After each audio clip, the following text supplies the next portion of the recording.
احرام کہاں سے باندھا جائے؟ گھر سے باندھا جائے یا ایئرپورٹ سے باندھا جائے؟ تھوڑا سا ٹیکنیکل سوال ہے یہ، سوال بڑا آسان ہے لیکن جو لوگوں کے احوال ہیں ہم اس کو دیکھیں گے. جیسے ہمارے ایک حاجی جا رہے ہیں، وہ گلف ایئر لائن سے جا رہے ہیں. اب گلف والے جو ہیں بحرین جائیں گے، بحرین جا کے پھر وہ اپنی اگلی منزل کی طرف روانہ ہوں گے.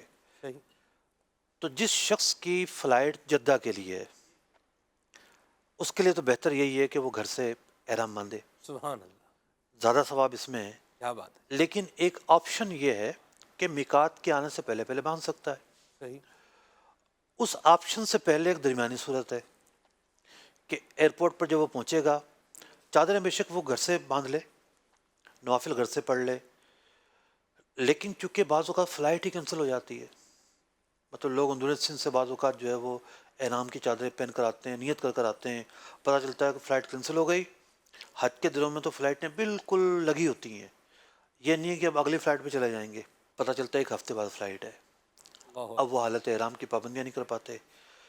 تو ایئرپورٹ پہنچ کر پھر آپ جہاز میں جب بیٹھ جائیں گے، آپ چادریں پہلے سے باندھ لیں. کوئی گھر سے باندھتا ہے یا ایئرپورٹ سے باندھتا ہے، کیونکہ چادر اکثر لوگ پہلی مرتبہ حج پر جا رہے ہوتے ہیں.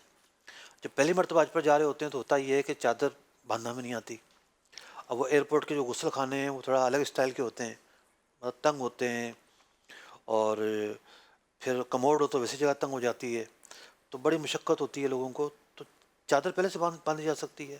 بعض لوگ تو جہاز میں باندھ لیتے ہیں لیکن پریکٹس نہیں ہوتی جہاز میں جانے کی، مطلب جہاز کا واش روم تو اور چھوٹا ہوتا ہے. صحیح. تو اب یہ ہے کہ جس کی فلائٹ براہ راست جدہ جا رہی ہے وہ کم از کم کراچی ایئرپورٹ پر چادریں پہن لے. جیسے جہاز اوپر فلائی کرے گا نیت کر لے. احرام شروع ہوتا ہے نیت اور تلبیہ کہنے سے، صحیح. صرف نیت سے بھی شروع نہیں ہوتا. ٹھیک. نیت کہیں گے، تلبیہ کہیں گے، تلبیہ کا قائم مقام لفظ کہیں گے. اوپر فلائی کرنے کا مطلب ہے کہ جہاز چل گیا ہے، صحیح. کینسل وینسل ہونے کا خطرہ تقریباً ختم ہو جاتا ہے.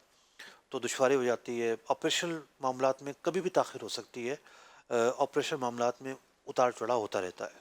صحیح.